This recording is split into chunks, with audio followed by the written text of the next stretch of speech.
The woman, heavily pregnant, went to the hospital alone for her prenatal checkup. To her surprise, when she turned around, she saw her husband accompanying his mistress. Even the mistress's child was calling him dad. At that moment, the woman finally understood. The reason her husband didn't accompany her for the checkup was because he had started a new family. But the woman still held on to a glimmer of hope, believing there must be some misunderstanding. So, she called the man. As expected, the man hung up immediately. When the mistress asked why he didn't answer the phone, the man bluntly said that matters with her and their son were more important. The woman, hidden around the corner, was heartbroken when she heard this. She instantly lost all strength and collapsed to the ground. She never imagined that despite hiding her identity as the daughter of a wealthy tycoon and secretly supporting the man's company all these years, this would be the outcome. When the woman returned home, she almost vomited from the overwhelming stench of smoke in the house. It turned out her husband's sister had gathered friends to play mahjong. The trash around them was piled high. So the woman kindly reminded her husband's sister to be mindful of cleanliness. In return, her husband's sister yelled at her. The woman didn't say anything further. She silently started cleaning up the trash. But the husband's sister wouldn't let it go and blatantly said that her brother was going to dump her soon because his ex-girlfriend had come back.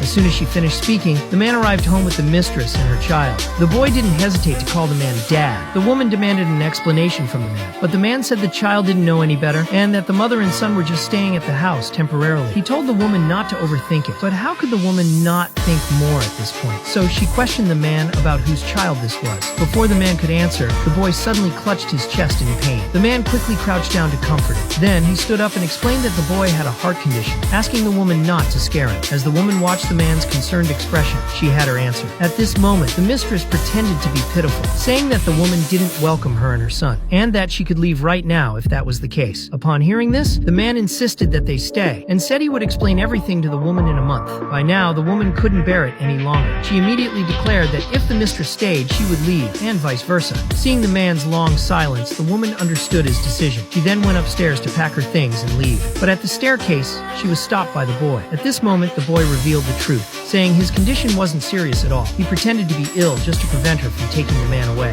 Then, the boy began acting, loudly begging the woman not to hit him. By the time the man and the mistress arrived, the boy was already lying on the ground. Seeing this, the mistress immediately declared that if the woman had any grievances, she should take them out on her and not hurt the child. The boy echoed his mother's words, accusing the woman of hitting him and verbally abusing him. The man believed them and immediately scolded the woman. The woman cursed the man, asking if he was blind and couldn't see that they were acting. Unexpectedly, at that moment, the man's sister slapped the woman across the face.